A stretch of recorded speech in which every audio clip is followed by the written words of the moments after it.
Well, good evening, everybody, and welcome back to another exciting episode of Down the Wrestling Rabbit Hole here on the Lariat Podcast Network. I'm, of course, one half of the hosting duo here. I am, of course, Howard Meat Sweats Morgan, and Spit it joining me, out. as always, it's easy for you to say, and joining me each and every week is the ECWA icon, the legendary, the universally known Mozart Fontaine, the original chick magnet. I have so much to elaborate on universally known, by the way. You should. You really do. You need to get. No, you have no welcome idea. back. I have no idea. We're welcome back for week 2. I mean, that's the how Aden much fun we Chambers had. hour here. This is good. But before we jump in, Mozart, I got two bits of trivia for you. Oh man, you know, It all has to revolve around February 24th. Does it have anything to do with monkeys? No, it doesn't. All right. Well, we're going to talk February about that 24th, 1961. So I wasn't even born in 60. No, me either. And February. Wait, was it February 24th? Is it wrestling related? No, neither one of them are wrestling related. One of them is. This one is actually fast food related. 19. Oh, was it the debut of the Big Mac? Oh, he hasn't even asked the. You know what? It's McDonald's related. In February 24th, 1961, the first 15 students received their Bachelor of Hamburgerology from McDonald's Hamburger U. It's not even a real thing. The Harvard of fast foods. Yes, it is. Is it really? Yes, it is. And oh my God! McDonald's University is still going. This today. is exactly why the world is in the state it's in. We don't give out degrees for burgerology. You just make them and eat them. We've been doing it since 1961 at least, and we were just fine for a while. Right. Yeah, what's the real downfall of Western civilization? Music related, and then we'll jump right into it. February 24th, again, years before we were born. February 24th, 1965. February 24th, 1960. It's going to be something I should know. Was that when the Beatles debuted on Ed Sullivan? No, that's when the Beach Boys recorded "Help Me, Rhonda." Son of a bitch! Why couldn't it be? When am I going to be right? Well, time will tell. I mean, we got a lot more episodes to do. But again, Aden, welcome back. Hopefully never. It's a little dark where you're at, Aden. I mean, did you lose power during this storm, or I'm not sure. I see your name. He's up to no good. That's what he's done. Well, maybe he's up to no good. I don't know. It's a little mysterious, Aden. Like something's going on behind the scenes that we just don't quite know about. There is stuff going on behind the scenes. I want to preface what I'm going to give you guys with don't be scared. I've been frightened for an hour. Elaborate, and everybody will be hunky dory when this is all over. Gonna be okay. Is it a monkey? Yeah. If you're scared, get a dog. I got 3 cats. Right. All right. Nobody needs it. You ready? What do we got here? Come on in. What? Are you wearing a neck brace? What did you do? Were you in the monkey enclosure? So, this past Saturday, no, I wrestled for a wonderful company, CW Wrestling, in Harrington, Delaware. There was a tag match with me and Jacob Favor versus Weaver and Hobo Harry. We semi-main, great show, great organization as always. Last move of the match is a DDT. And I don't know if we've all seen that Steve Austin video where he gets pile driven and like that shit happens. Yeah. That's me. In that moment, like I get dropped and it's like a flash happens and I feel the hot zip down my back. I've been there before. And my right arm it's dead. And I know it's bad, but in the moment it happens and I just go fuck. Oh Like, my God. The moment's like, uh-oh. So lay down. It's over. Finish everything we're doing and I get to the back. I lay down and I'm thinking, okay, it's not good, but lay down, to relax for a second, adrenaline's going, we can get an honest assessment of what's happening. I went to pick up my arm and my arm hit me in the face. Oh my. So I said, all right, this is a moment where I I didn't tell anybody. I was just like, all right, I know it's bad. I have no control over the appendage. Like I could move it, but like if I had no strength, it would just swat me in the face. Yeah. So, I Hmm. decided I just worked to the old Dockaroo, and I walked up to the counter and I looked at the lady, and I was just in a t-shirt and shorts, and I go, "Hi, I think I have a problem with my neck," and I don't know why they took me so seriously, but I guess my face was just honest. And so they took me in the back and they rolled me in. I went to a hospital in Milton, Delaware. You need to get an MRI done, but you can't have that here. We had to go to Dover. So I got a free, it's important, ambulance ride to Dover to sit in. And I must say, Wow. the MRI process is the absolute worst thing in the history of the It world. is. If you never have to get one, bless your heart. I've never felt a more unnecessary medicine in my life than the MRI. But at the end of the day, what happened was I got a stinger, I got a concussion, and I cracked my C4 vertebrae. Oh my God. So you're now sitting here with a broken freaking neck. Like the legendary. I have a broken freaking neck. Oh my God. I have full movement of my appendage. I have about 70% feeling in it because where it happened is directly impacting the nerves that go to the right side of the body, more particularly the right arm. So while this moves and has operation, it's just numb to the touch. So, and it will come back as the nerves heal because the spinal cord's bruised and everything like that. But 1 centimeter that per was my month. Saturday Bro. night. 1 centimeter per month they grow. That was my Saturday night. I'm gonna send you guys a video. The most. Oh my God. I'm so sorry. It's the most uninspiring video you've ever seen. It's just it's a DDT, and it's a wonderful cause and lesson for like anything can happen and anything can happen. Wow. Sometimes. Well, if you're deconstructing it, does. let's get into it. So if you deconstruct it and you want to talk about it, what went wrong? Because obviously something did, and we can never. You Wait, can always sit something there went and wrong? say like, Something well, I went mean, wrong? well, you know, this is not There's- Howard. This is not. Here, look, we're I'm going to put gonna- up that disclaimer. This is not part of the storyline. This was not supposed to happen. No, there's no story there. I wonder if I can share. See this. Can you? Have you watched it yet? You've seen it, obviously. The most. It's nothing like. God. Oh, you're clicking in and out. My, Yeah. Yeah, he's oh my God, the presentation's changing and everything. There we go. Now I hear you. See, I'm having a Mozart moment. Yeah. right now, Hey, boy. listen. Yeah, Let me tell you. the more Mozart moments there are, the better the world will be. Yeah, are you sure about that, kid? All right. Anyway, I'll send you the video. It's a Now we're getting chimed in on. see, now Mozart just got giant for no reason. Here, I have it on my phone. I'm just gonna hold it up to the camera for fun, and then you guys can just interpret it and just say, you know what, nothing really happened there.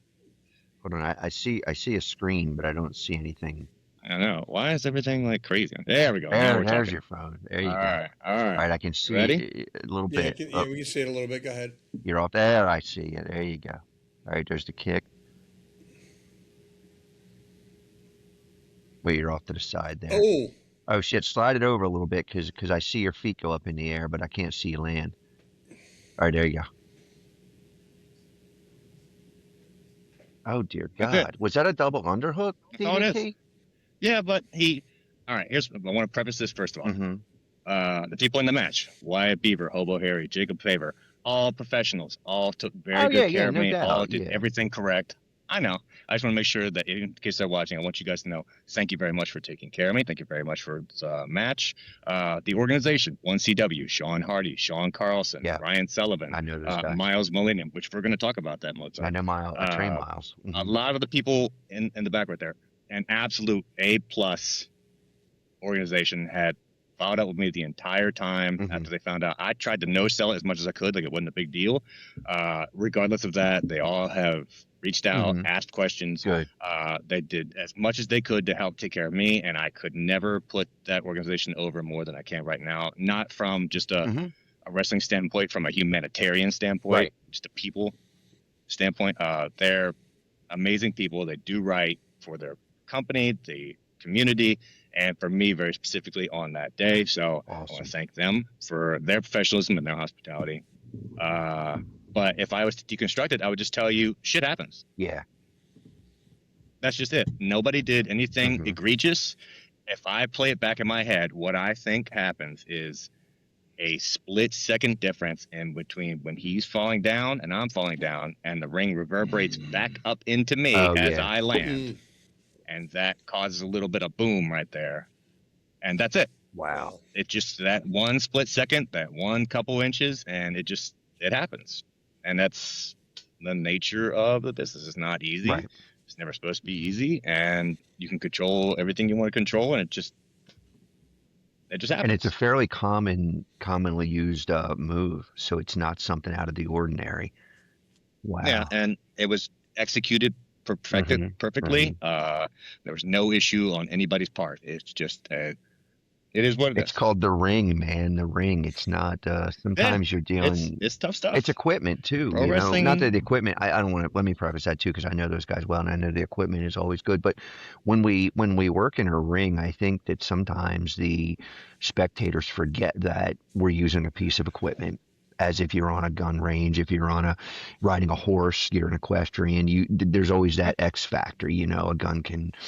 And I'm a big Second Amendment proponent, so it's not anything against that. It's like, a gun can misfire if you're not, there's accidents that can happen. And when you're dealing with, you take the human element out of it, I've seen rings reverberate. I've usually what I've seen is angles, get rolled, but, and there's nothing you can do about it except just be real careful, So what's your prognosis?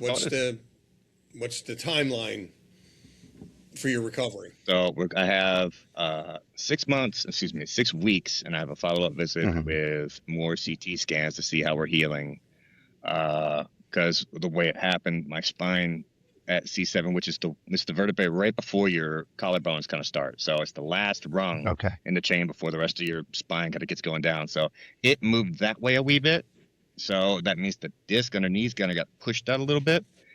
Which means it's like touching the nerves of that area, which is why I have some issues on the right side, which when they heal, it'll go away. Yeah.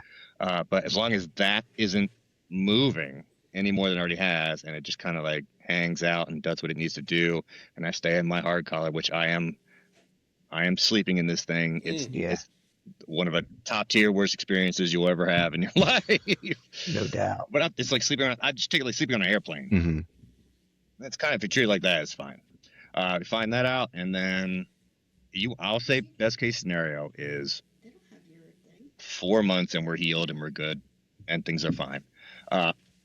Most obvious scenario I'm going to say is around the 6 month mark, we'll be actually in a better shape. But that's what they told me in the hospital, and I am in this moment just thinking like, I'd rather just get to week 6, get the CAT scans done, and then think about it from there.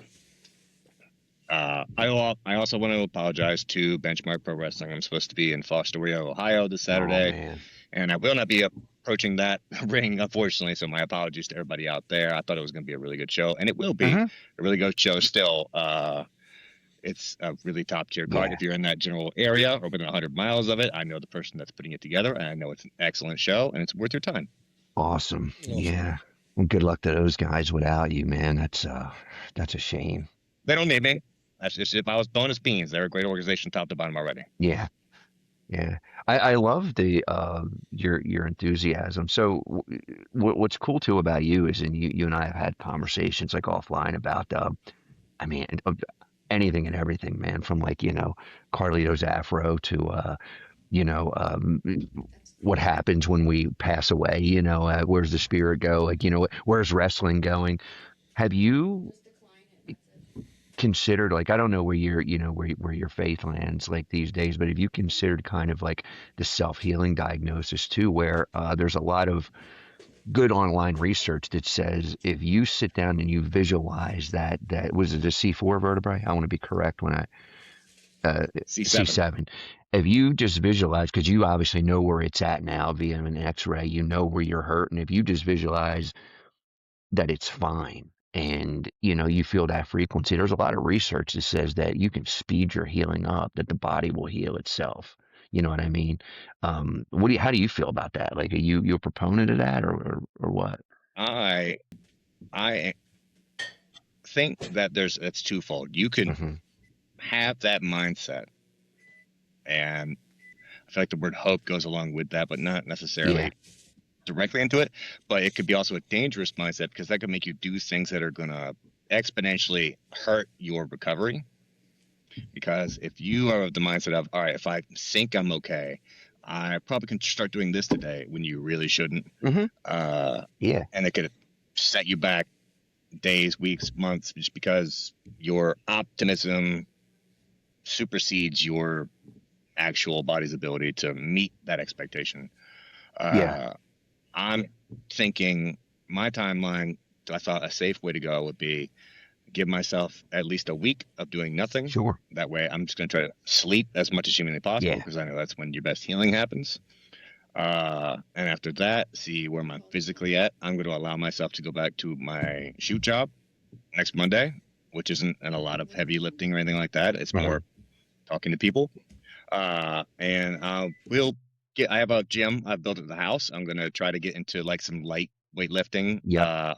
I love the whole BFR training thing that DDP puts out there with. Yeah. That's going to be my North Star for like the next 4 weeks or so, is just do lightweight training, 30 minutes a day, just to kind of keep things in motion, keep things active and grooving. And I won't really think about doing anything normal per se until after the new CT scans. I'm going to treat it like Yeah. it's there, it's a thing. Let's not absolutely try too much, and just get to 6 weeks. And after 6 weeks, see what we're looking at. Because the alternative here is, if it doesn't heal well in 6 weeks, I have to have fusion surgery. Hmm. And your boy don't want to get his neck fused. No. All right, No. I got enough going on. I don't want to get the neck Yeah. fused. No neck fusion. Yeah. Then you'll So have to relinquish the CWA Legends title to me, and I mean, it'll be a whole big thing. You have to grovel and crawl you out. know what's crazy is, I was thinking, if I did have to relinquish it, I'm only joking.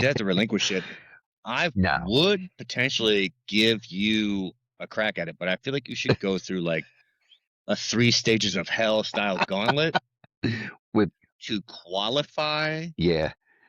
for that title, and then maybe, and then the 3 stages are up in the air. I think the fans maybe should decide if we threw like an Inferno match in there, and then to kind of to balance that out, we'll go with like a sumo match. I don't know. Yeah. Exactly. And third is Man. I don't know. Howard could decide to say. Yeah. Howard has the fun. It'll be like 3 stages of roast beef. How many slices And of roast beef can I swallow? when you get past that, then Maybe you can maybe have a shot at the belt. have a shot at you. Yeah, maybe have a shot at that Nah, point. It just, not even me. yeah.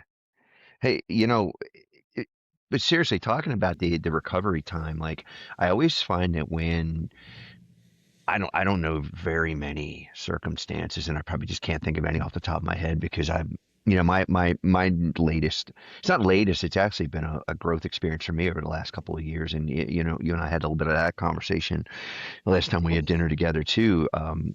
It's not just thinking positively, right? Because anybody can think positively, and it's always like, I'll think positively, but the difference between people who things actually happen for, and people who just think positively and don't, is kind of the state they embody, right? So as athletes, we're told this is the timeline, and most people, and I don't think that we do it consciously, but we're going to beat that timeline, and it typically happens that way without even trying. And I know you're not going to push the envelope. Certainly, you're going to avoid the fusion surgery. You're going to get the healing is going to happen, properly and naturally. But do you find that too, though, with all the friends over the years who we've seen guys suffer injuries? And I got to be honest with you, man, this is a scary one, and it's kind of hits me in the heart, because you're like a brother to me, and I've frankly, I wanted to be the one to pile drive you or drop you. No, I'm only cheating with you. I thought about that immediately. I was just like, he's going to be so he's upset gonna he be didn't so get to upset. get the one. Yeah, that he wasn't the one to bust me up. I know. Um, Well, no, I mean, we talked about it too because, I've taken a lot of, driver moves and, been taking them from you, I mean, Sure the have. I saw safety. one. It was Yeah, nasty. exactly. Yeah. And what's funny though is as I'm thinking this, and this kind of illustrates to any of our listeners, the danger of what we do is you sometimes the ones that don't look like they hurt are the ones that end up ending guys' careers. I mean, for anybody who saw the clip in the footage last night of Bronson Reed, doesn't look like he did anything. He Yeah. did a I still diving look roll and at he it. I tore his still, bicep. yeah, I'm Yeah. still wondering how he got hurt because I watched it a couple times and like, what happened? 300 pounds landing on that arm is Yeah, probably how he yeah, got hurt. No, I'm yeah. kidding with you. I looked at it too. It was the arm that Yeah, like it just, stopped the pin. I think he just like it hit him in a way yeah. that it just got him. So, It's It's a freak very thing. strange. I mean, if you guys, for anybody who's old enough, and I'm hoping a lot of our listeners are, although I hope we hit a younger demographic too. If you watch Triple H take a step and blow his quad out, how? It was a step. You know what I yeah. mean? It's the Yeah. weirdest things that will end up putting somebody on the shelf for a minute, and I mean, even we were just joking around about the curse of the vision earlier, which isn't a joke, but it's how, you know, Steiner threw a table over and gave himself a high grade hernia. It's not like they were doing these crazy, insane stunts. As I said earlier, the maneuver that you guys were executing is probably something he's done 100 times. You've taken it 100 times, and unfortunately, the ring wasn't cooperating or something wasn't. Blows my mind, man. But So can you take us through? I mean, obviously, from your perspective, we got what happened, but what goes through the mind of the person that just DDT'd you and realizes that he injured you? What is going through? Can you take us through on that side of it? In that night or Yeah, overall? well, that night or generally overall, like what goes through your mind when you realize, oh shit. I mean, I felt really bad immediately because when it happened, I just started saying fuck over and over because I was like, oh, it's bad. And it's bad. I knew it was just not something great, mhm, but thankfully it was the last thing. And we got to the back. I tried to not freak everybody out. mhm. It was my goal. A panic never serves anybody any purpose. And going back there screaming, my neck is broken, is not going to serve anybody. It's just going to make things awkward and weird for everyone. So I just came to the back, laid down, tried to see what was happening for a second. That happened. And so I was like, all right, well, we gotta pack it up. Mhm. In my mind, I was saying this, we gotta pack it up. We gotta get to where we need to go. So I thanked them in passing for the match, and I kind of tried to scuttle out of there as quietly as possible. On the back end of it, I made sure to text them and say, please don't be upset. Thank you so much for taking care of me. Yeah. I hope you guys don't feel any responsibility because there is no responsibility to be blamed for anybody. Shit happens sometimes, and I appreciate your professionalism. Thank you so much. And that's how I think, because it's not anybody's fault. I don't want anybody to feel responsible at all because there's nobody to hold responsible. It just shit happens. Mhm. Uh, and the overall, I feel like that's just how most of the time it goes. Unless someone does something so outrageous and it hurts you, and it's so clearly dangerous that it shouldn't be done. At that point, I feel like somebody who would have already stepped in Okay.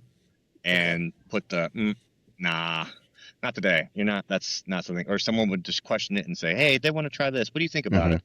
And someone would say, oh, I don't know. I mean, that sounds bad. Like you want to do a 630 splash off the third floor? I don't know. That doesn't sound great. Yeah. Uh, Because I'm because probably it just not going has to a be lot of there when room you for get to the bottom. Just saying. a lot of room for error there. Yeah. You know what I Right. mean? And so, but the guy's gonna move. Yeah, for you, there's a lot of room for error. Hmm. So, and I feel like that's how it happens most of the Yeah. time.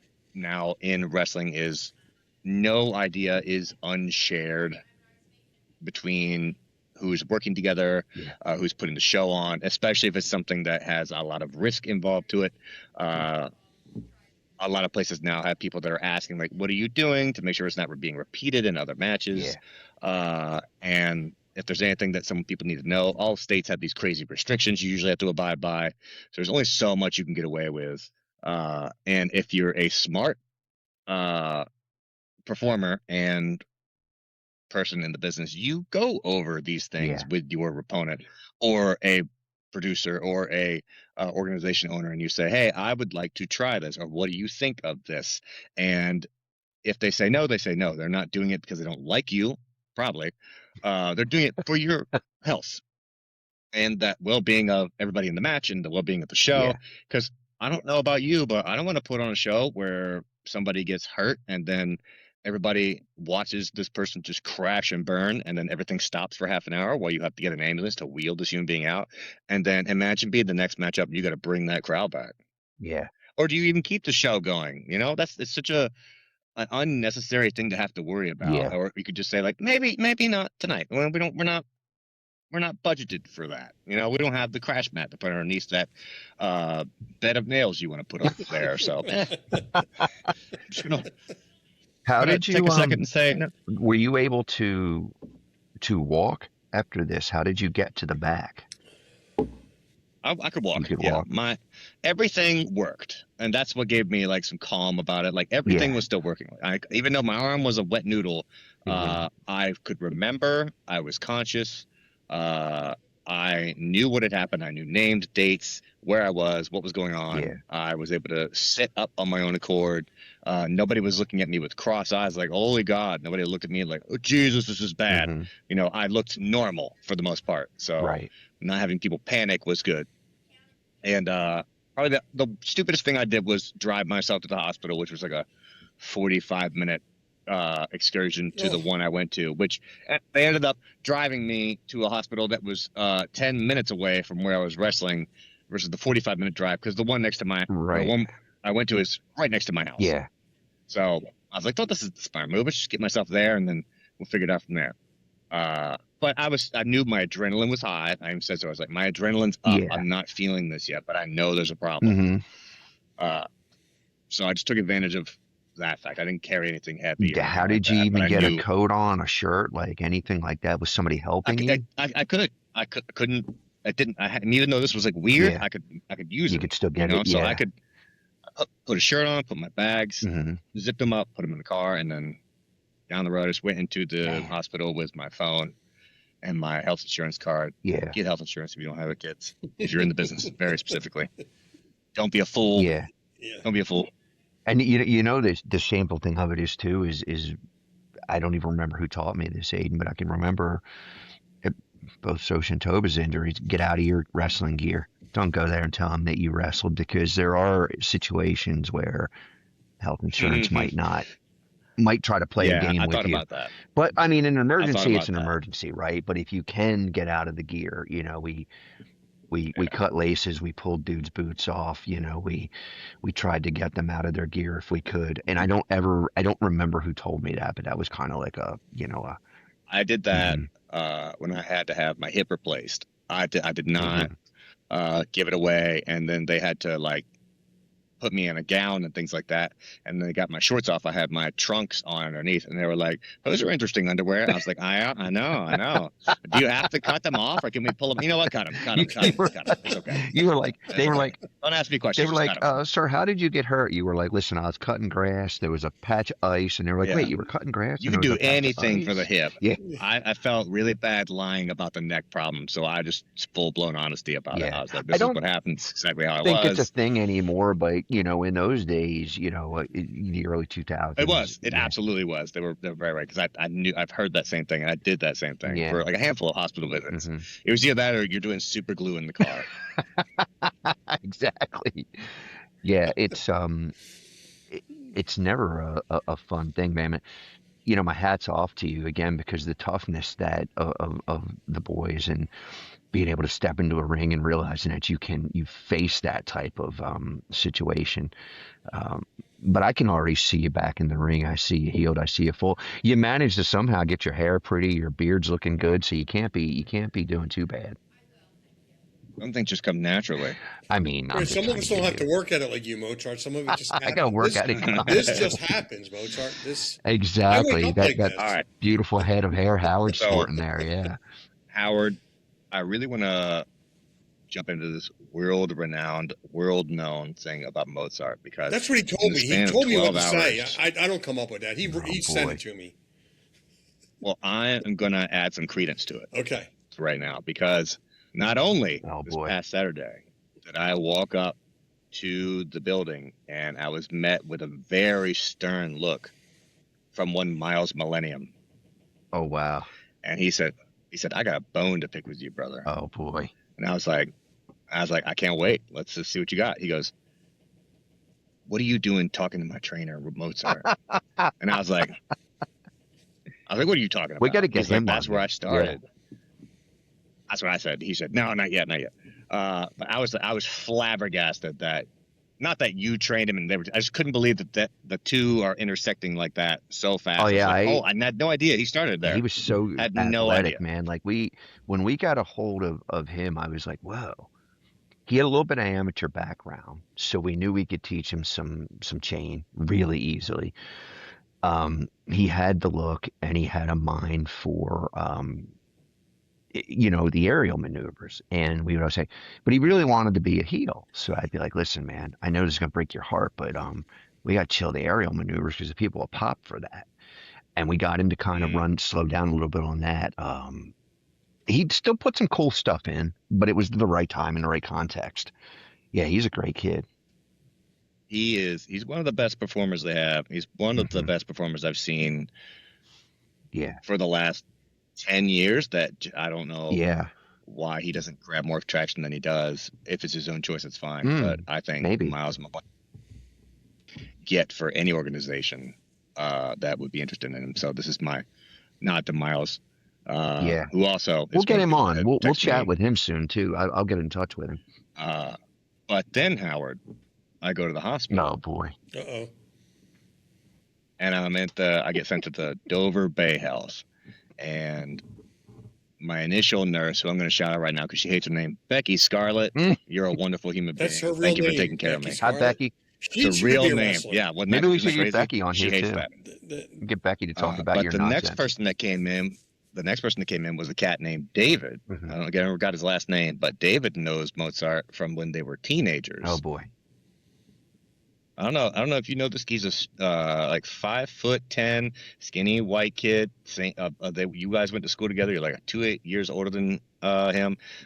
He has an ex-wife that you talked to recently. If that gives you any traction. Oh no. See, that's why we had you back, because now we're getting into it.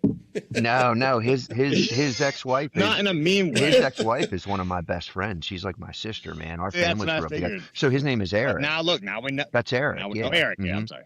So yeah, because they. I can't imagine how. I just got dropped on my head 4 days ago. I can't imagine. I can remember one person. Here's what's funny about that though. He's married to another friend of mine that we all grew up together. But yes, so his ex-wife is a really close friend of mine. Yeah. World renowned. I was just getting absolutely inundated with Rufus energy. Is that why she texted me the other day? 24 straight hours. I'm Yeah, I'm I wanted on to the get a phone. photo of you. I'm on the phone with the local adoption agency. My ex-fiance Sarah and I are very close, and she put me in touch a while ago with the adoption agency. So as that pans out, this lady is on the phone with me talking about, your application, and Lisa's like blowing up my phone, and I'm like, oh my God, is there like an emergency? And I'm like, yeah, hold on. And I look, and she's like, all she would tell me, she needed a picture of me. And I'm like, you know what I look like. Yeah. Like, why do you need a picture of me? I was trying to get some old photos of you, so I could just And blast then you. she finally said, she wouldn't tell me how or why, but she says, well, do you know Aden Chambers? And I said, yes, I do. I know I had just talked to him last week. And she said, gave it away. He wants to see a picture of you with long hair. And I went, why? He's wrestled me with long hair many times. I didn't put any of this together. So thanks for tying it together for me. There you go. Anyway, Eric, thank you. And I know our producer Steve's listening. Cool. All of them cues for old pictures of Mozart should be a cue. Have them up right around this time in the podcast when you edit. Yeah, I'll have to send Steve pictures. I'll send him pictures of all my old friends, and give like a Mozart family reunion, back in the day. But yeah, I didn't know he was working down. That's pretty cool. Good. I'm glad he Yeah, knows his stuff. So I'm glad he was taking care of you. He came in to see you. So he was a good cat, man. yeah, Everything was hunky yeah. dory. He's a Taekwondo guy. He gets black belt pretty early on I can see when that. we were in. I can see that. He had a nice calm energy about him that felt like Yeah, he's fun, but you probably don't want to fuck with this kid. yeah, yeah. I could never get him into wrestling though. You know, the high kicks wouldn't work well in wrestling. You know, unless you're low key. I'm sure I didn't sell him on it at all during our time together. Nice. That's super cool, man. That's really a small world. That's the I know. Delaware. I'm sick and tired of hearing your name. I'm gonna be honest with you. If I find one more person that's like, "Oh, you're a wrestler? Oh, do you know Rufus?" Like, shut the Well, fuck you up. know I'm I gonna don't know. I don't know I'm anybody gonna send my anymore. sister and my niece in to see you because she there's a cat named oh God, what is it? Killian Murphy was working UCWA and he says I know your sister, and I'm like, how do you know my sister, man? My sister's a bad, like my sister. I'll tell you guys, Chambers. I think you know this piece of trivia, but Kettner taught me my first wrist lock, and I was like, oh my God, like wow, and it was just your typical single wrist lock with one hand. You know, police use them, bouncers use it. He was not the first person to wrist lock me, though. It was my sister when she went through the Delaware State Police Academy when I was about 15. My dad was razzing me, and I thought, you know, I was, you know, I wasn't much of an athlete. I hadn't started boxing yet, and he's, you know, messing with me, and you know, telling me that she could kick my ass and stuff. And I was like, she couldn't, and she wrist locked the shit out of me, and I was like, all right, I'm done. That's Yeah, the that's first right. time I ever Equal rights, tapped equal out. fights, Mozart. What's that? You Equal tapped rights, out equal to your fights. sister? Come on. Listen, dude, I tell you what, No, she's pretty no. badass, man. But I'll have to get my I buy sister it. down there to the establishment where you work, man. She'll you know. But yeah, Yeah. so he knew her. She was around. She was down, and I mean, I might talk to her like every couple of years. Like if we don't talk, we know everything's good, you know. It's usually like Right. if I call her, she's like, "Who died?" And I'm like, I just wanted to say what's up, you know. Yeah, that's really cool though, man. Like so how long did this whole process take before you were home and resting? I put a real bar timeline on every doctor. I was like, look, it's gonna start snowing at like 3 p.m. It happened at Saturday night, and I knew the Did you go home at snow all was before coming you in went at back to see? 3 o'clock. No, I just went straight Okay. to the hospital. Zzz, and I just asked, I was like, I'll stay up all night long if I have to. Yeah. Whatever you got to do. But just, can you get me out of here at 3? And it was all dependent on how serious the injury Oh was. wow. So I just had to wait for CAT scans and MRI results to come in. So it was till like, I found out at 11 a.m. Sunday morning what the reality was. Yeah. And then from there, you have to go through the whole discharge process to kind of get out of there. But I got here hmm by a frog's hair before that bullshit came down over the last 12 hours. So What? while it might not have been the best reason to be in the hospital, I got that part figured out. Yeah. I got home right in time to watch me not be able to get out of the house for 48 hours. And did the missus say, you know, I'm sorry that you're injured, but here's a snow shovel. But yeah, Go out, get outside. there's a driveway. It's not going to shovel there's a itself. driveway out there. You know, sorry about your luck. You know, I got nothing from her. You got nothing. Which is the scariest part of it. Yeah. How'd she? Like she showed up, and managed? she just looked at me, and she just. Has she seen an injury before like this? Yeah, dude. The first time I took her to a wrestling show was a Super 8 in 2016. I wrestled Papa Don. It was Okay. I think it was the 20th anniversary one. Okay. It was an all-star one. So me, Papa Don, Kakoa, John Skyler was in it, a couple other people, and I wrestled Papa Don the first round.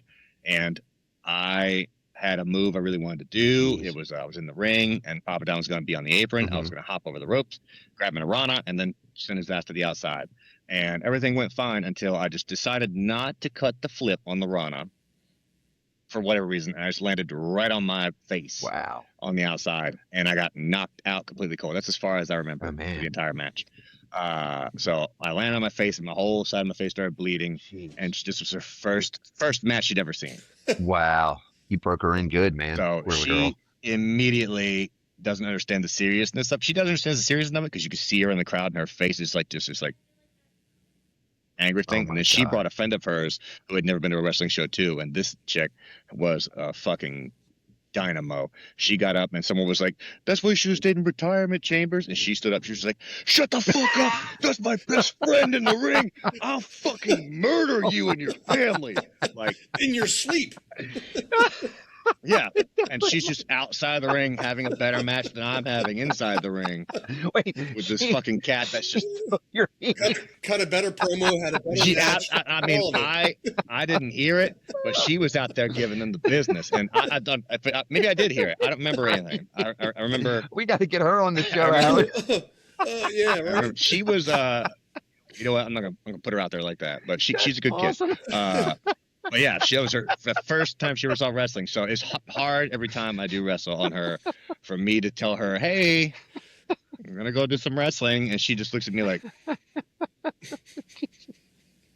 "You're gonna do what? not doing something stupid, right?" And I go every time, "Of course not." Just tell her you're gonna. You know what you can do. You know how. I still can't get away with this because I've been trying to get Tobe in the team with me for, 10 years now, and I almost had him at the reunion last year when we reconnected again, standing at the curtain, and I said, "You know how easily we could turn this into a tag match, right?" I said, "Those boys can go. Rockwell's in the ring, the backyarders were out there." I said, "We don't have to do anything tonight except you stand on the apron and just take a tag." And he's like, I could see in his Tobin's eyes. wife would cut your Well, balls that's what off. she said, and I was on the phone with him last week. I was just talking to him, and I said, Yeah. and I was telling her that. I said, "Jess, you know how close?" She said, "I would have ripped your face off." She was fired up. I was like, "I know." I met her that night too, and she's great. a wonderful girl. Yeah. But she's very much a human being that if you said something stupid like that to him, She's the real and he Cuban got like assassin, man. She will she would find absolutely. you. Tobin and all pro wrestlers are like this, where if you put like a small idea in their head and it seems possible, we all do that. Like, we say out loud, I don't think it's a thing. And then like 30 seconds later, be like, He stayed. I don't know, maybe. He stayed at the house with us that night. Him and Jess had the guest room, and I'm like texting him. I'm like, "You want to meet in the kitchen and go or drop down, leave swap spots?" He's like, "Yeah." He's like, "Nah, bro. No. He's still awake." Tobin, stay out. Stay out, Don't do brother. it. Don't do it. Sweetie, I love you. Oh my God. Yeah, it's hard on the the significant others, and because he's come home with a couple pretty good injuries, and she's like, yeah, "Oh my God," Everybody has their No doubt. toils and no stuff doubt. they go through. It's just part of I it. keep It's a telling her. good learning process for all. Let me talk to Mrs. Chambers. I'll say, "Listen, if he wrestles with me, he's going to be fine because I'll catch him. I won't let him do anything crazy, and she'll just punch me right in the face, and then it'll be great." It'll be great. No, what she'll do is she won't punch you in the face physically. She'll use her words, and you'll feel smaller than you've ever felt in your life. I'm going to challenge her. You'd wish she'd have punched you in the face, right? Come on, just take it here, please. You'll wish she'd have Please. punched you in the balls and told you to say thank you for it. I'd be begging her to punch me in the junk. I'd be like, "Just stop berating me. Just take your best shot. Yeah. Take your best shot." Yeah. Now she's a sweetheart, man. I can't see that out of her. I can see her giving you that glare, like, you're just like, "Can I get some sympathy? How did you play it up? Where you're like, can you get me some tea?" And she's like, "No." No. Her job is to keep me sitting down because I'm one of those people that I want to still do everything, and it's very clearly I should not be. I want to go shovel snow right now because it's in my way, but I've been given that look. You sit the I love the fuck look. down in the bed. I'm gonna fucking put the snow in the thing, and I'm gonna be doing good at it. Oh my God. And I say, yes, ma'am. I love you. Yeah, exactly. Yeah.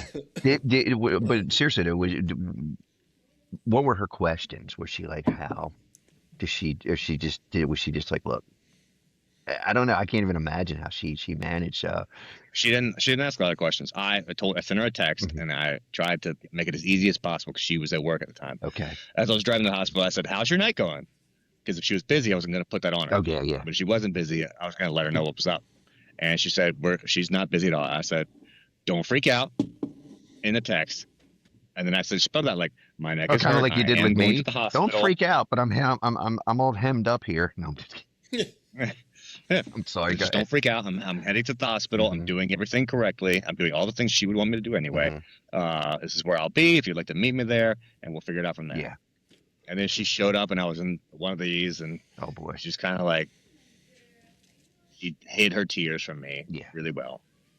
Oh, yeah. That's Feel bad for her. That's a hard just, hard thing to go through. So I think for our listeners, they're the unsung heroes of the business. Yeah, that's what I was going to say for any of our listeners, like, the families, like, even if you have like little ones, like little kids, except for mine, they're just like, did that hurt? I'm like, yeah, man. What about this? Yeah, Whack. exactly. My hard way from the wrestling the pool boy, he busted me open with his pinky. He hardly raced me. Howard, he freaking hard weighed me with his hand, and I had blood running down from a battle royal. I'd already wrestled that night, and I was fine, right? And my daughter, my younger twin, Rena, goes, I thought this was fake. And I'm like, whoa, whoa, whoa, whoa, whoa. We don't use that word. And she's like, why are you bleeding? And I didn't realize I was. And I was like, wait a minute. Yeah, she used the dreaded F word, She's like, it's whatever, man. She's like, those kids are so hard. They were around. They would come to our training camp when Miles and the Slavin kids were there, the twins and all the kids we were training. So they watched the guys, learn the moves, go through them until they got them right. And I don't think they actually realized what they were watching, because they would get to the show and they would get so lost in it that they didn't even care. They were just like, boom, I don't, anyway, what I'm trying to say is nothing that they saw phased them from having a good time. It was kind of like your wife's friend.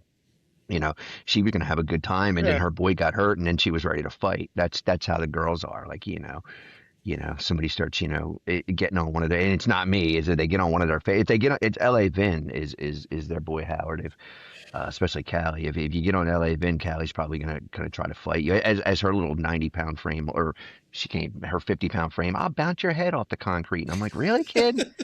Like, you're tiny. Like, you took karate one time. Stop.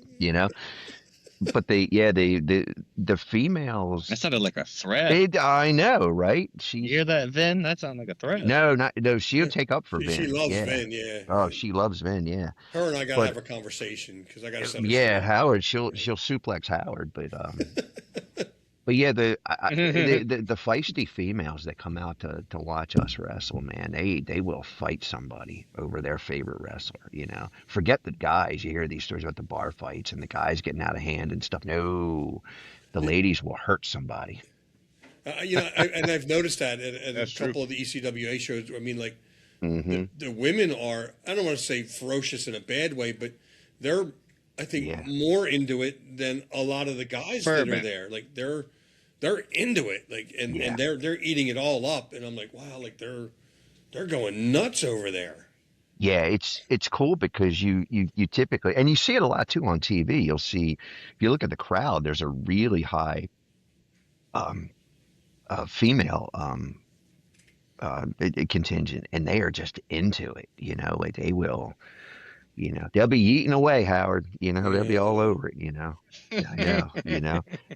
That's it. Yeah, old Sherry. She's an USO fan. She'll pop you in the head if you're gonna give them a hard time. But she's got to come to the next show, because I'll do nothing but USO bash the whole. Oh Jesus, yeah, that would be great. Yeah, But they, people get their favorites, whether they're kids, whether they're adults, and they will stand by you. Now, were you working? You working as a babyface down there when this happened, or were you working the other side? I was. What's that? I'm sorry, you went out. I was on the other You side. was on the other side, yeah. So not a babyface. I got mine. I got booed. You didn't get for all any the right sympathy reasons. on that one, man. Oh, jeez. No, thankfully I Poor wasn't guy. doing my job. Yeah, I was gonna say, if they felt too bad for you, maybe you weren't doing your job. No, nobody knew. That's my Good. my. If I can take away from it, nobody knew there was a serious problem, and that's my compliment with the people that were working. The compliment to the people around, the people I was in there with, doing business with. Everything went off no one would have known. So Cool. top tier from everybody around. Yeah. I was gonna do. I forget what happened. I was gonna do a show for Sean Hardy. I mean, a long time ago. It was before Right Coast Pro, and then we just got so busy and in the weeds with Right Coast Pro because I was training the guys too. So it's like between my full time job, the kids were still real little, and training, I didn't have any time. I wasn't doing anything other than working those shows, but they were always really cool guys, really good to talk to and catch up with. So, and I'm sure I'd seen them around. I did a couple of things for DCW, like after when Jim had sold ECWA, I was kind of bouncing between there and with Mike Tartaglia with ECWA for a minute. And I'm pretty sure I'd met them down there, and I know we had phone conversations and texts, but they were good dudes. It is a top-notch organization. Yeah, I'm glad that you're here with us, man. Like this is. I was excited to have you back on, but and too, I laugh and I joke, but in all seriousness, man, I'm really glad that you're good. You're going to be fine. That the most important thing is that you're not, you know. Yep. Couple. Number one, you'll heal and remember no injury treatment once more. Don't have many of those. I will be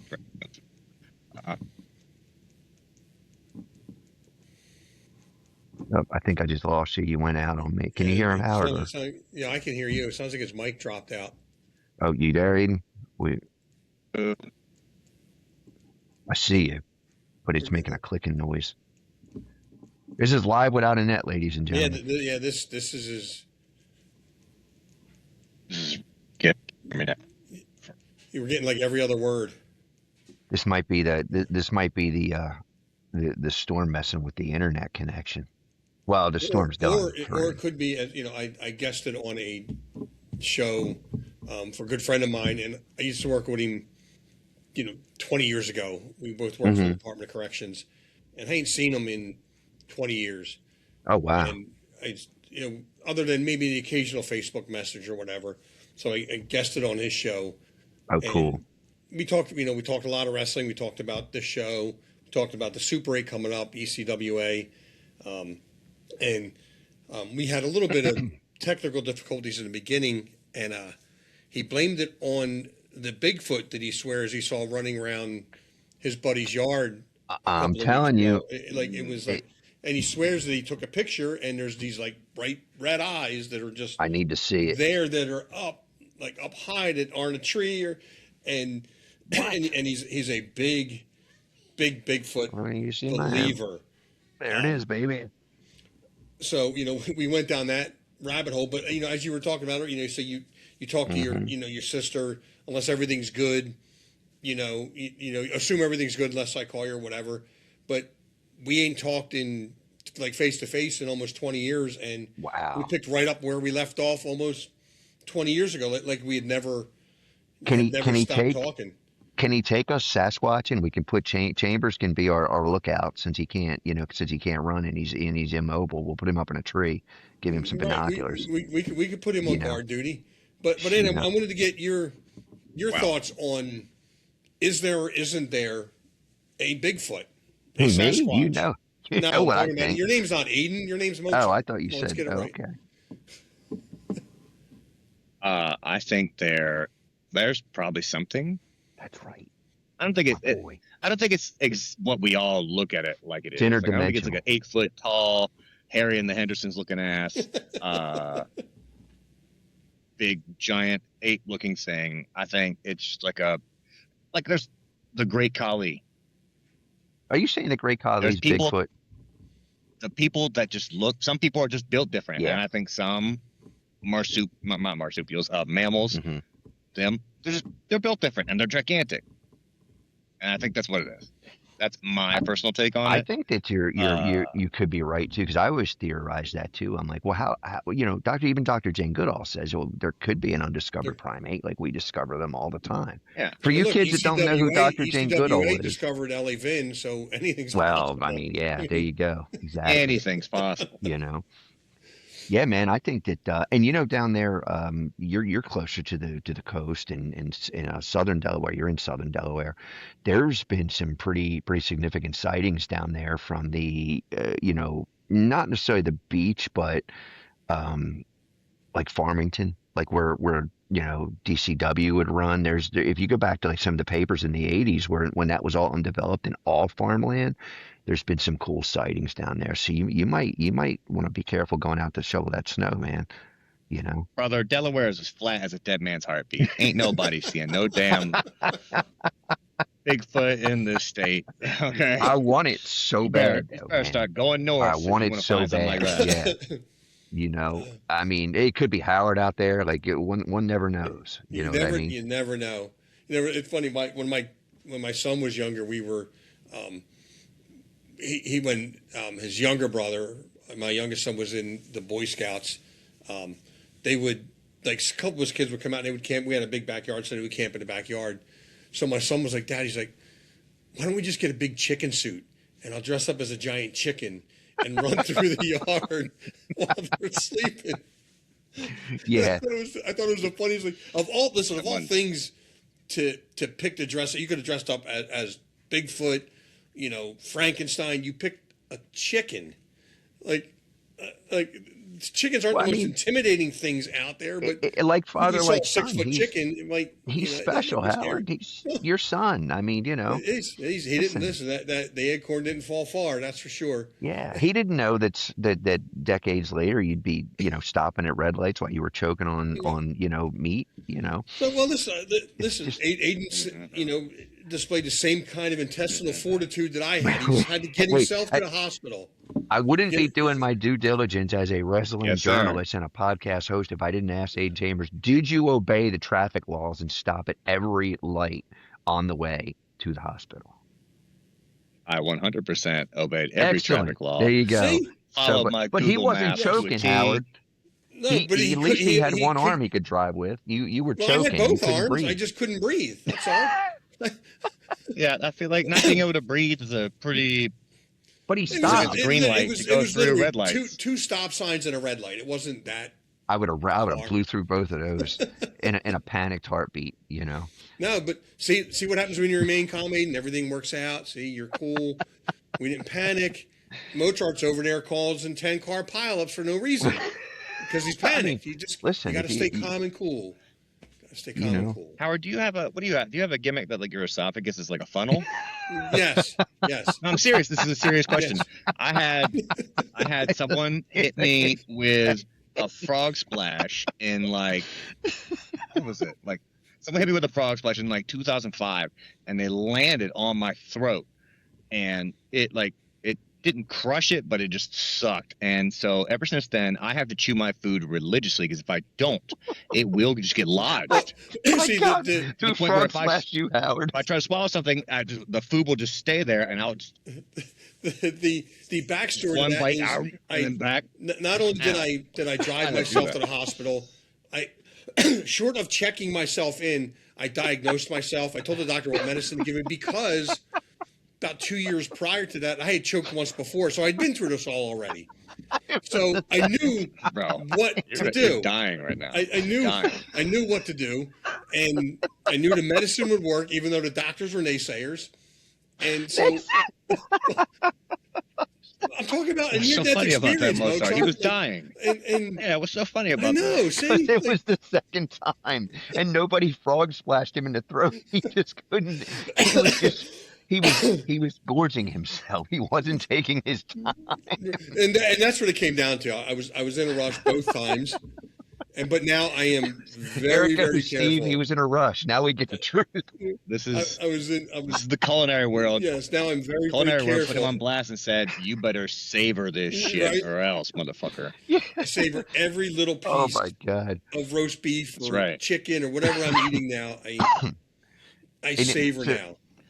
Aiden, in your day job, when you're working, working, and I assume you guys serve some food.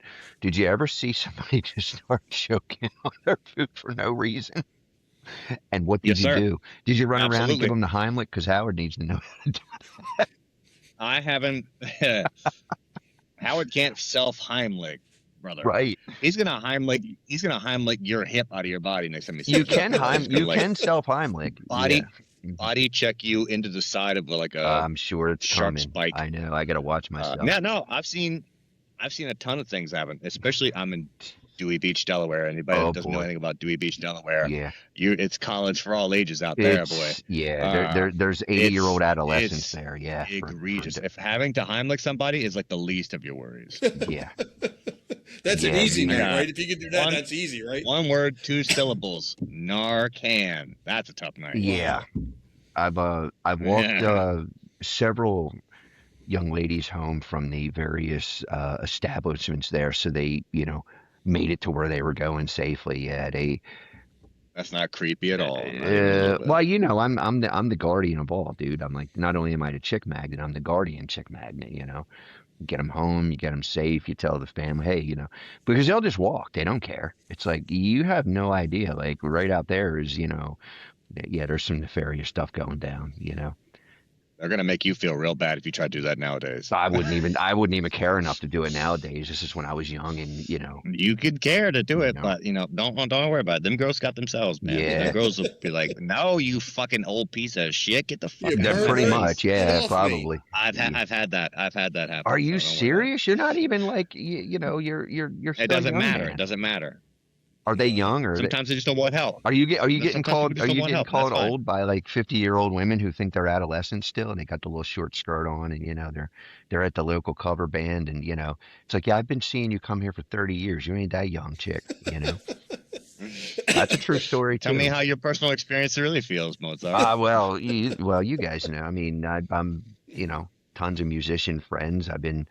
I sadly probably jaded, I should say, by the entertainment business. I mean, I was, running around with my friends in bands before I started wrestling. And then when I got into wrestling, I realized, you know what? This is pretty much the same as music. Like, there's the wrestling promoter who didn't make enough. Now, this never happened with me, for the record, because, Jim brought us up very, very professionally and steered us away from the nefarious promotions and things, and steered us toward the professionals. But I'd been in not necessarily Dewey, although I've heard some stories too there about things, but where bar owners didn't make enough money to pay the band. It's like, really? Because that table right there just did $5,000 in alcohol tonight. Like, that's one table, man. You know what I mean? Like, and I'm not saying the same person, but so like you look at the house in wrestling, like, yeah, man, we just didn't make any. Here's a hot dog, and it's like, what? This place was packed. That's old school, bro. That is old school. I don't think anybody's allowed to say that shit for the last 15 years minimum. Yeah. Mm-hmm. But it's very much the same. And Howard and I kind of, dove into that a couple of times on various shows. When you think that somebody's made it because they get a record deal, no, not necessarily. And especially nowadays. I mean, because you don't even need a record deal anymore in music. You can just make your own stuff and sell it online. But likewise with wrestling, because somebody's got a contract doesn't mean they've made it. There's a long way to go after you get that deal. You're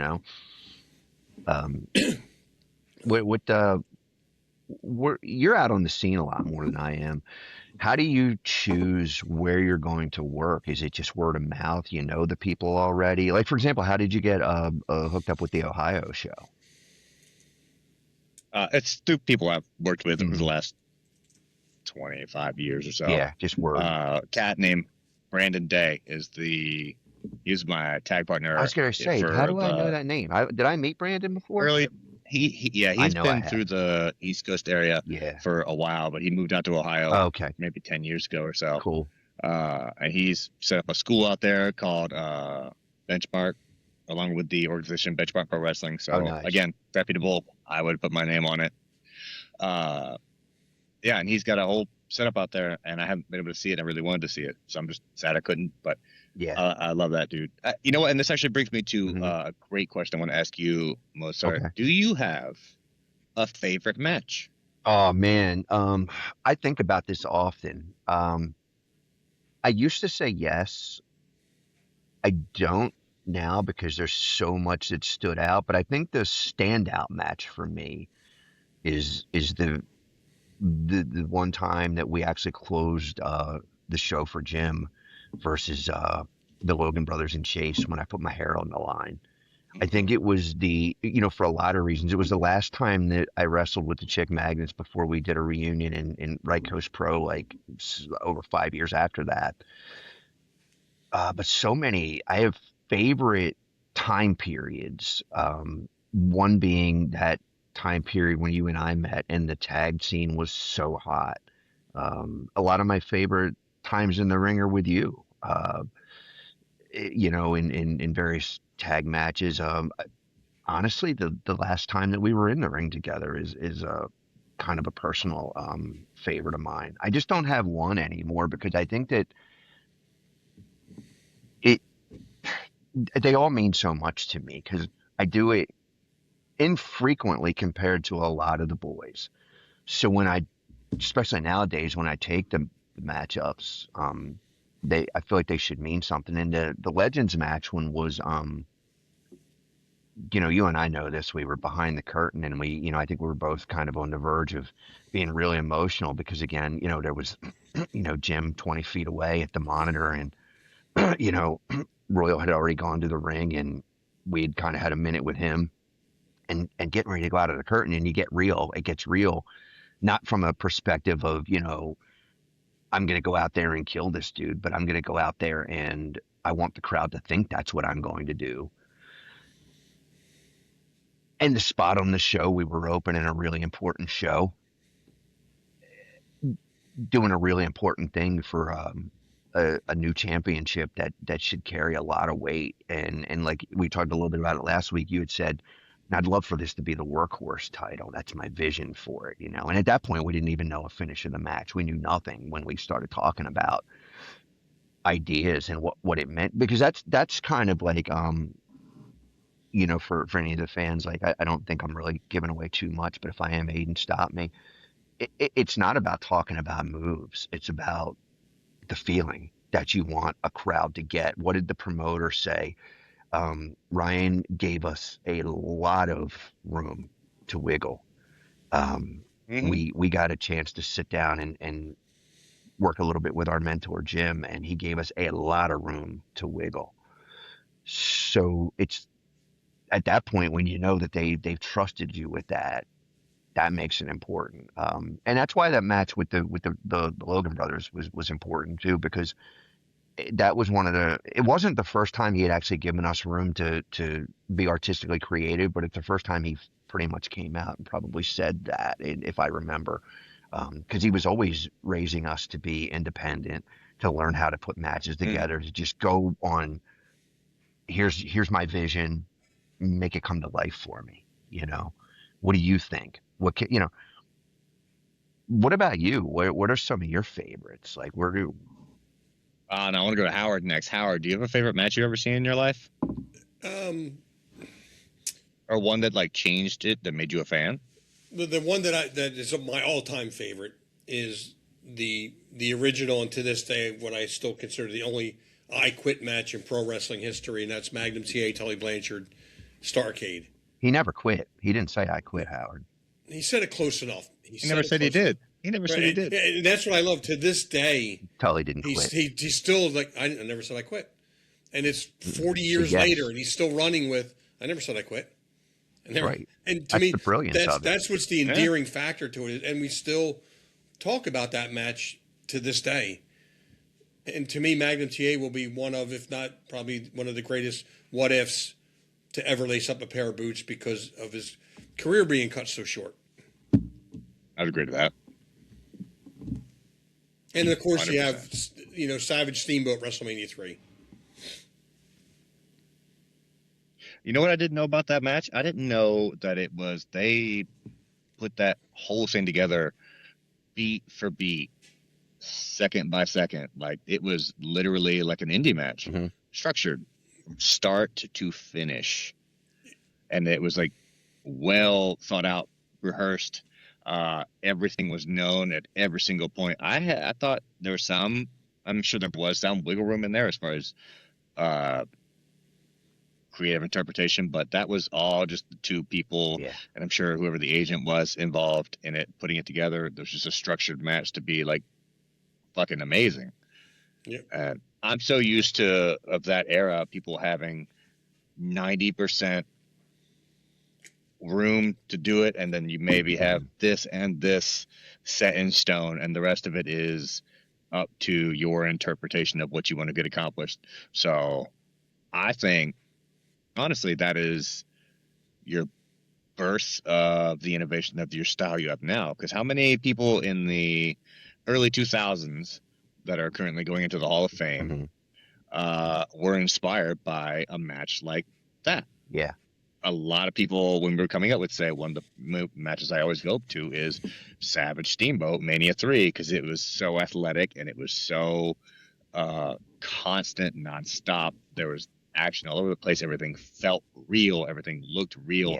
Everything was real to a degree. There was no gaps in there where you were just like unsure of if they knew what was going on. You could watch it back with a fine-tooth comb. You could watch it back with no comb at all, and it tracks for everybody. And that's for there to be a structured match like that, where you trust your instincts to put it together in a way that a crowd will get it, eat it up, and understand it. And they did, as much as you can hear it for a big stadium like that, because as you know, the noise doesn't translate as well as it could. It's crazy that that's the route they went at that time very specifically, because nobody was doing that.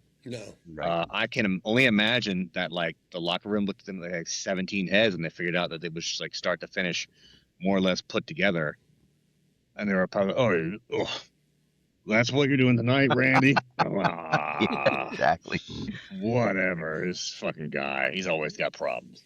And dude, now look at it. Things like that, and I said, this is what births your 1998 and beyond generation of wrestlers that are currently retiring right now, that have birthed your current generation of wrestlers that are on your TV set. And the cyclical part of the business is that it's so cool to like look at how things like bebop down the line, and how this inspires an entire swath of the business to be able to do what they're doing now. And all you have to do is pinpoint. You can look at it like certain touchstones in the lifetime of pro wrestling can always tell you what's coming next. It's almost impossible to know it when it happens, but it's cool to be in it while it's happening, and then to look back and be like, oh shit, yeah, that was the and then that made this happen, and that made like no, there would never be a Ring of Honor without Savage Steamboat, period. Which means everybody that like got birthed from Ring of Honor, and that's a lot of fucking people. You would have no Kevin Owens, you'd have no Sami Zayn. AJ got a nice little rub off that. A lot of the TNA people wouldn't be up at the top of the card now had they not had things like that to look at and be like, that's a style I like. That's a style I can gravitate to. I would venture to say Shawn Michaels wouldn't think he could really get to the top of the card had he not watched Savage Steamboat put the work in on that night. Which is, it's cool. It's almost surreal to think that one match could do as much as it could for the business, because then that puts a different lens on people like the Bulldogs from that era, or it puts a different lens on the Japanese wrestling from that area, like Inoki and Sasuke and things like that. You go back and you watch it with a brand new set of eyes, and you're like, oh shit, I can see it, and then people can pull from it, and then the next generation uses it and maybe molds it to whatever, that's just cool. I think that's the best part of the business, is like a lot of stand-up comics can't do that kind of stuff. A lot of actors can maybe follow suit and see certain things that one actor does and try to make it their own. But there's so many different nuts and bolts of how you put this whole thing together. From a promoter standpoint, there's got to be I can't even imagine the amount of like small little nuggets you get Oh man. from just other people. Like, well, have you ever thought about doing a pre-show meeting? I don't know who the first person to put that together was, and I also would have to imagine Jim has always been doing pre-show meetings. Yeah. You can tell me if I'm wrong. He innovated a lot of stuff too. You talked about like Ring of Honor. I mean, was born from the Super 8.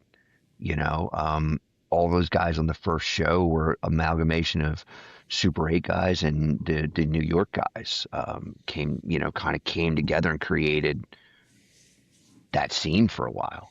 It was really cool to watch that happen. Which again, all those guys, you went back to Savage Steamboat, probably, and knowing a lot of those guys personally and having conversations, that's a match that comes up in conversation. So you're right. It changed the entire scope of how it's done.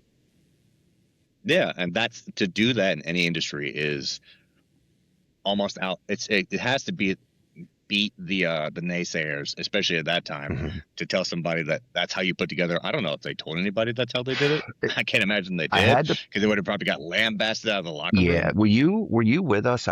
You had to have been with us. No, I don't think you had come along yet, because your first show was the Boys and Girls Club, right? Yes. For Jim. So Steamboat did a guest referee spot for Jim, and he was refereeing American Dragon versus Loki. As you can imagine, it was a pretty stellar match. But he actually, on his own, held court with everybody. He called everybody to the ring and who was out there, and the guys who were not started gravitating to the ring. And he mentioned that match. And if I recall, Steamboat said that he had mentioned, I don't want to put words in his mouth because it was so many years ago, but I think he had mentioned something to the effect that he was pretty uncomfortable with the way Savage wanted to put it together. It was almost annoying to him in a bit of a way, because he was used to working with Flair, and he had mentioned Flair and I we could just go out and literally just call a finish, and that was it, and go 60 minutes, 45 minutes, 30 minutes. But he said that Savage would call him, and obviously these were pre-cell phone days. They would get to the hotel, and for night after night, he would just call Steamboat and be like, what's this spot? And he would quiz him on spots, and sometimes out of order to make sure he knew the spots. Randy? Yeah. And he said that Randy really liked to work in that style. So Randy was kind of innovating. He was very, very where I want Tobin to be in here so bad. I know. Because Howard, can you imagine getting that 2 a.m. phone call from him and be like, I just want to go real quick. We're going to do it in minute 6. Yeah. And minute 6 is going to hit that hip toss. And we're going to make sure that the crowd likes that part. And if you not agree, or you agree. Exactly. That was that's pretty much the gist of it. That's what I understood from the conversation. Yeah. So you're right. It definitely changed things. And I mean, Steamboat had no qualms with the match. Just for him personally, I think he preferred. This is also, I think start to finish was Bulldog Brett, SummerSlam '92. Oh my God, I forget. I often forget about that match, and it'll pop up every now and again, and I'm like, wow. Yeah. Brett has gone on record saying, just for Davey Boy's comfortability, they planned it start to finish, and it came off without a hitch, obviously. And dude, knowing that crowd, Brett's a master. He knows what to do, when to do it, and when he will use himself to sell the moment. Oh man, I know. So will Davey, obviously, but he knew Davey's strengths, and he knew what to keep him away from. And I have to imagine Brett mostly helped put it together with his input. Yeah. But that match doesn't happen without Steamboat. It didn't seem to, right? It changed a lot of things. With regard to how it's done. I never mind, me personally, I don't know how you feel, Aden, but I never mind talking over a match. I've been in matches where they were pretty intricate, especially with tag matches, going over some pretty intricate stuff, but I also don't mind just the, basic stuff either, or nothing, I've done a couple of matches where we just called the finish. We knew the finish, and like, all right, see you out there, I'm not super comfortable with that, although I can do it. And it would depend on who. Like, I've done it with Ulala, and I know him really well. I've done a few tag matches where we were pretty much just like, how are we switching heat? Because we didn't need to know anything else. all the way up to really getting intricate. What do you prefer? Like, what's your preference? Today it's much different than it used to be. Mm-hmm. It used to be much like you were saying. Nowadays, and I think this is what most wrestlers do go for, and if they don't, it's definitely something to at least add into your repertoire, is what are your emotional beats going to be for the match? And what do I mean by that is, where are your highs? Where are your lows? How are people going to feel those highs? How are you going to bring them to those lows? How low do you want them to be, and how high do you want them to be? Because everything is usually it's a climb for the most part. So there's the wave of the match where people are brought up to here and they're here.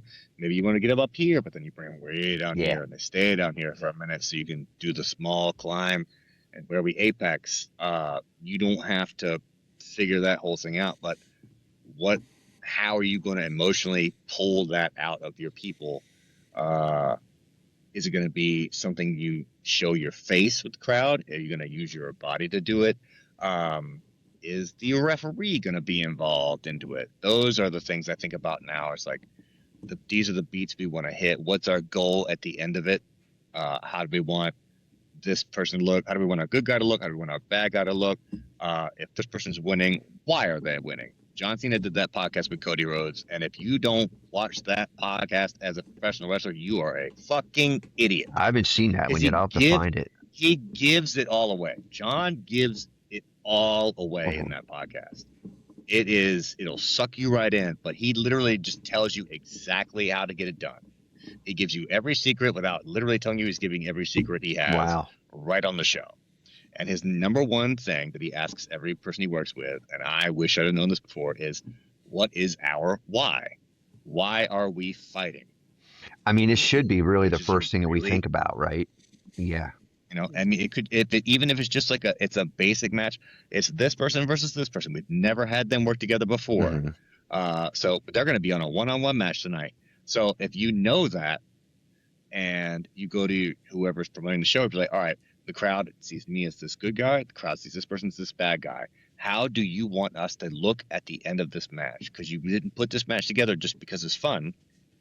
Because there's going to be a winner and a loser. Yeah. So depending on what you want to happen, tell me how you want said person to look, how you want said person to lose, and then work backwards from that. Yeah, that's how Jim taught me to do a match, was always work backwards. Like, there's no sense in worrying about what you're going to do until you know where you're at, where you're going. Like, why would I worry about how to get to your house if I don't know that I'm going to your house? You know what I mean? I'm coming to your house is what I'm saying. Seabear send me. He's coming. Yeah, that's scary enough as it is. Get the guest room ready. But guys, we got to wind this down a little bit. Aden, jeez, again, Howard, you're such a buzzkill, dude.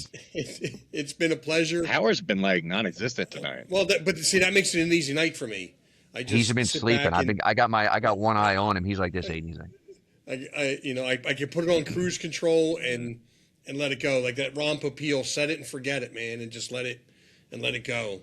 These are my best nights, man. When I don't have to work, those are the best nights. You know what we didn't talk about, Howard? I told you pre-production we were going to talk about my little monkey punch. Like why am I so upset that little monkey got bullied? Because I'm a little upset about it. You know. Do you see yourself in that monkey? Dude, no. Right. I just want to go help him. Back traumatic, no, not at all. I just don't like Howard's right. He just looks angry when he's dragging the little stuffed toy behind him. Like, I'm gonna fuck somebody up. You know, and I just want to walk right with him. Like, yeah, me too. You know, see, it's like when I see Howard. We got to get him. We got to get him a little more relaxed. We got to get him, and he'll subconsciously tell us. I'm trying to get Howard those out. inner demons are, and come out of your shell. Listen, I'm zenned out, Aden. I mean, Howard's usually all fired up during the day. He's yelling at employees. He's mad about wrestling angles. He's like, he's fired up, terrible. Man. You can trigger Howard. You know how you trigger Howard? I'm just going to send him a video of the Usos doing a splash, and Howard will be like, I just send him the Usos doing the yeet, and Howard will be falling out of his chair. He's done.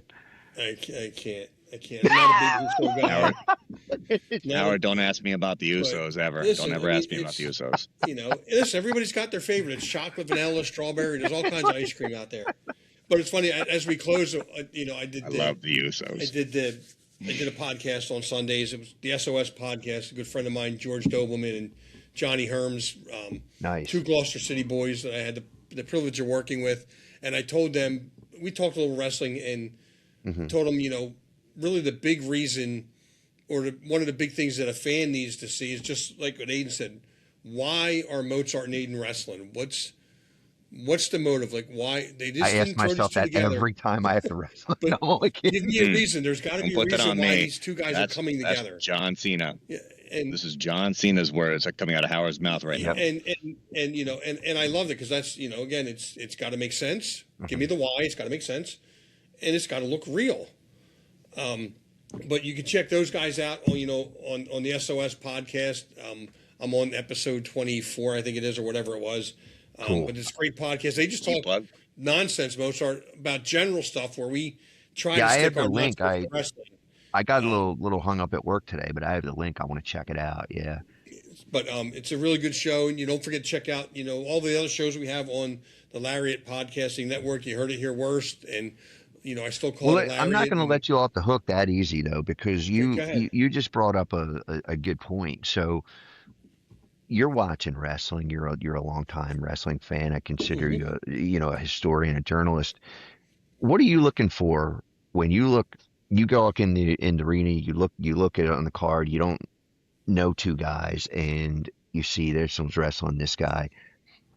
What are you looking for? Like, what I know your why, but specifically when you see them come out, what are you thinking as a fan? Like, what do you want to see versus what I'm seeing is, and ECW makes it a little bit easier because of the the dual entrances for the heels and baby faces. But I want to know, am I supposed to cheer this guy?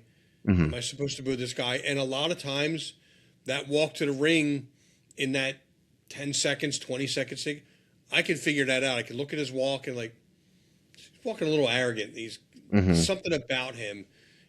Most heels don't come out all fired up. I mean, guys come out, clapping and I'm like, I'm looking for what kind, what am I supposed to do once he comes out? I already know the why, that the show's been promoted. What am I supposed to do when he comes through the curtain? Because if we all just sit on our hands, it's going to kind of look odd. And you got to have that Howard, instant reaction when he comes through the curtain. do you get annoyed at shows when you see, I mean, a lot of people have to come out and they have to tell you who they are without you knowing who they are, which is a challenge in and of itself. But does it not get disconcerting to watch everybody come out and more or less do the same thing? Let's say if they're a babyface, they pop the curtain, they go, "Come on, baby," and then they, and then let's go, and that's one person can get away from it, maybe two. A heel, same thing. Pops the curtain open, and I'll be like, "No, don't you talk, boo! Right. I hate you! Shut up! That is pet peeve of mine. Right. When all 8 guys are doing it on the bad guy side, and all 8 guys are doing guilty of it. You're the same guy coming out. You came out 8 times. And nobody talks about it beforehand, and nobody's going to talk about their entrances beforehand. This is a misnomer to the degree, but it's a wonderful thing to say out loud. The more different you can curate yourself to be and still get your idea out there, the better. If you want to come out there and you pop some streamers, right, the second you pop out, I don't know how many people are pulling that off, but there's $2.99 at Party City to pull that off. That's $2.99 that'll keep you different than everybody else, and everybody's gonna know the party streamer guy at the very least. For bad guys, I would look at Hot Shot Mike Reed, who comes out with a fucking sign that says, "I am not named. My name is not Diaper Boy." He's got these white ass trunks, and he just has a sign that says, "My name's not Diaper Boy," and he walks out with that shit in his hand, and people call him Diaper Boy. What's the first thing you say? "I'm not Diaper Boy." And you already don't like that cat. Right. I already don't like it. If you're telling me who you're not, that's what I'm going to call you. I'm not. Right. Okay. Exactly. Well, that's who you are. Obviously, Diaper Boy wants you to call him Diaper Boy, but he doesn't want you to call him Diaper Boy. Right. Which is that's the art of the whole thing. If you're just going to go out there and rah-rah yourself, you're going to go out there and tell people to shut up. That's boring. That's lame, and it's lazy. Yes. It's lazy. I'm going to be very honest with you. I do not advocate for it. I